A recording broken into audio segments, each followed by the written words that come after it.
Natatandaan mo pa ba tayong dalawa ay unang makita?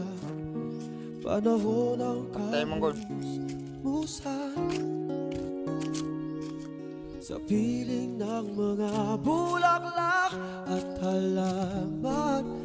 Doon tayong nagsimula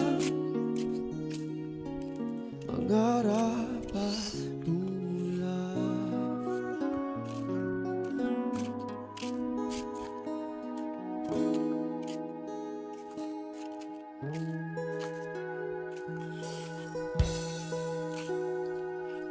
Natatandaan mo pa ba